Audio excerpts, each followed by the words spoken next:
Hello students, कैसे हैं आप लोग। आज की इस वीडियो में हम आपके लिए लाए हैं class 10th NCERT social science में सिविक्स का फर्स्ट चैप्टर जो कि है पावर शेयरिंग। तो चैप्टर की शुरुआत करते हैं हम। इस चैप्टर की शुरुआत में बेसिकली जो कॉन्सेप्ट है वो दो कंट्री को लेके बताया गया है, various forms of power sharing, जिनमें पहली कंट्री है आपकी बेल्जियम और दूसरी कंट्री है श्रीलंका। तो हम सबसे पहले बेल्जियम और श्रीलंका के बेसिक जो उसके फीचर्स हैं, जोग्राफिकल फीचर हैं, स्पेशल कैरेक्टर हैं, उनके बारे में थोड़ा सा चर्चा करेंगे। तो शुरू करते हैं। Belgium is a small country in Europe, bordered with France, Netherlands, Germany and Luxembourg, with the ethnic compositions of Dutch 59%, French 40% and others. अगर हम बात करें बेल्जियम कंट्री की, तो ये यूरोप का एक छोटा सा कंट्री है जिसकी सीमाएं फ्रांस, नीदरलैंड्स, जर्मनी और लग्जमबर्ग की सीमाओं के साथ जो है टच करती हैं। अगर वहाँ की एथनिक कंपोजिशंस के बारे में बात करें तो वहाँ पे 59% डच कम्युनिटी है, फ्रेंच स्पीकिंग कम्युनिटी है 40%, और जो अदर आपका 1% है वहाँ पे एग्जिस्ट करता है। In the capital city Brussels, 80% people speak French while 20% speak Dutch। अगर वहाँ की हम कैपिटल सिटी ब्रसल्स की बात करें तो वहाँ पे 80% लोग हैं जो कि फ्रेंच स्पीकिंग कम्युनिटी के अंतर्गत आते हैं, और 20% में जो है वहाँ की डच कम्युनिटी आती है जो कि डच बोलते हैं, डच लैंग्वेज, वॉलोनिया डच लैंग्वेज बोलते हैं।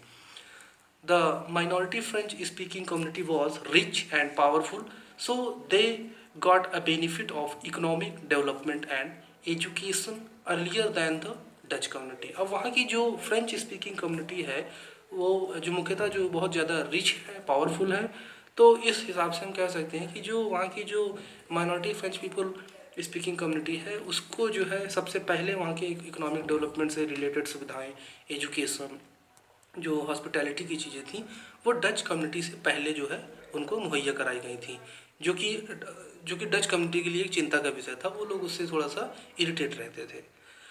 The Dutch speaking community constitute majority in the country but minority in the capital. और ये एक इत्तेफाक था कि जो डच स्पीकिंग कम्युनिटी थी वो वहाँ की कंट्री पे तो मेजॉरिटी बेस पे थी, बट वहाँ की जो कैपिटल सिटी थी ब्रसल्स पे जिसमें हम बात करते हैं वहाँ पे वो माइनॉरिटी में थी। मतलब वहाँ पे पूरी कंट्री में बहुतायत में थे, लेकिन जो वहाँ की कैपिटल सिटी थी वहाँ पे वो लोग बहुतायत में नहीं थे, हम कह सकते हैं। तो ये कुछ स्पेशल फीचर्स थे वहाँ के बेल्जियम के। अब हम थोड़ी सी बात करते हैं, चर्चा करते हैं श्रीलंका कंट्री के बारे में। So Sri Lanka is an island nation just few kilometres off the southern coast of Tamil Nadu. जैसे कि आप लोग इंडिया के मैप में देखते होंगे, तमिलनाडु के पास नीचे एक टापू जो लटकता हुआ हमारे मैप में दिखता है, दैट इज़ श्रीलंका। तो ये कुछ ही किलोमीटर में है, साउथर्न कोस्ट जो दक्षिणी तटीय क्षेत्र में जो है तमिलनाडु के एरिया में है। So Sri Lanka has an diverse populations with 74% single speakers and 18% Tamil speakers. अगर बात करें श्रीलंका की जनसंख्या के बारे में, वहाँ के पॉपुलेशंस के बारे में, तो थोड़ा सा वैरायटी है, भिन्नता है, जिसमें से 74% वहाँ पे सिंगल स्पीकर हैं, सिंगल बोलने वाले लोग हैं, और 18% वहाँ पे तमिल बोलते हैं, तमिल स्पीकर्स हैं।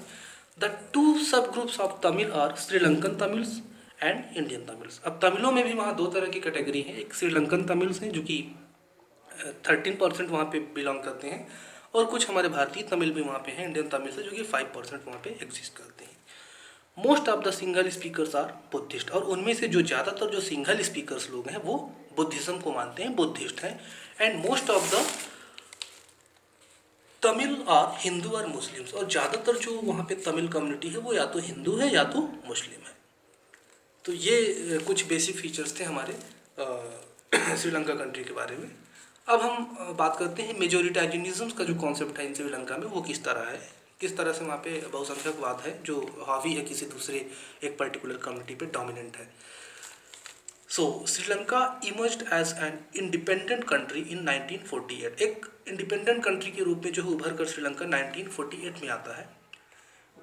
which democratically elected government adopted measures to establish single supremacy, जो कि एक डेमोक्रेटिक सेटअप्स के थ्रू वहाँ पे जो गवर्नमेंट इलेक्ट होके आती है वो सबसे ज़्यादा जो तवज्जो देती है वो सिंगल्स को देती है। सिंगल सुपरमेसी को अडॉप्ट करके ही वहाँ पे जो है नई गवर्नमेंट जो है उसका जो है निर्माण होता है, बनाई जाती है। In 1956, an act was passed to recognize Sinhala as the only official language. जो 1956 में वहाँ नया एक्ट आता है, तो उसमें वहाँ की सरकार ने जो सिंघल सुपरमेसी थी उसको बढ़ावा देते हुए अपनी ये बात रखी थी कि जो सिंघल लैंग्वेज है उसको एक ऑफिशियल लैंग्वेज का दर्जा दिया जाएगा।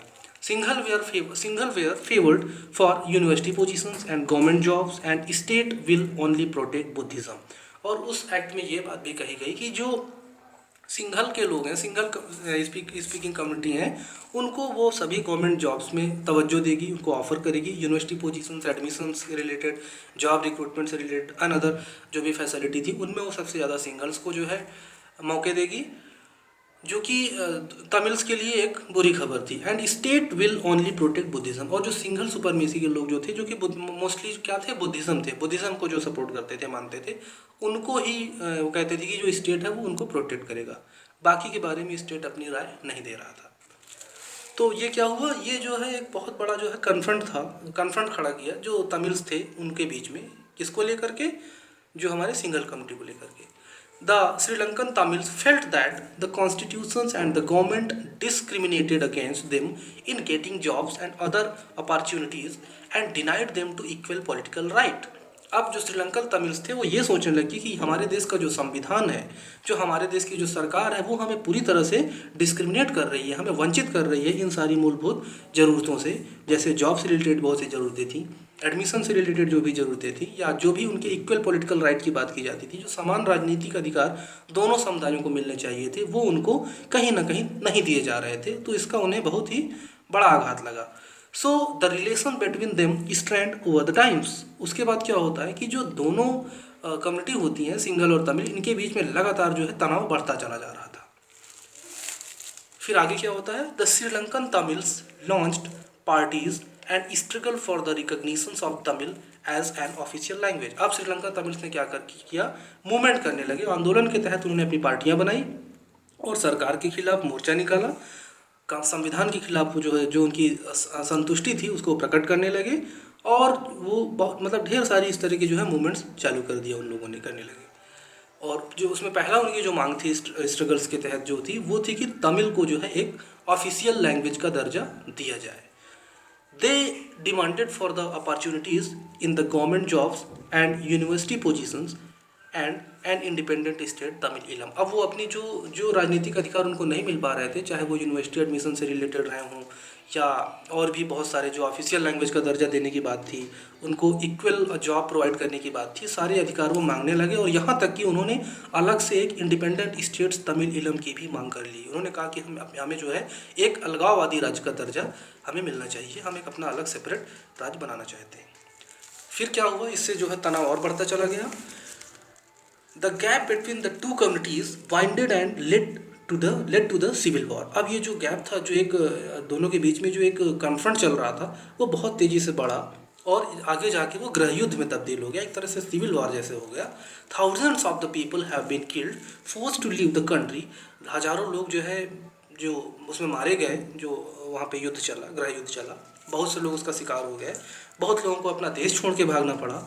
They lost their livelihood and terrible setback of the social, cultural and economic life of the country. और इस तरह से हम कह सकते हैं कि जो वहाँ पे लोगों की जो जीविका थी वो खराब हो गई, लोग भूखों मरने लगे, और एक तरह से वहाँ पे जो है एक बहुत ही टेरिबल सेटबैक था, एकदम से जो है कहते हैं भयावह जो है स्थिति हो गई थी वहाँ के सामाजिक क्षेत्र में, सांस्कृतिक क्षेत्र में, और यहाँ तक कि वहाँ के आर्थिक जीवन में भी पूरी तरह से इसका दुष्प्रभाव देखने को मिला।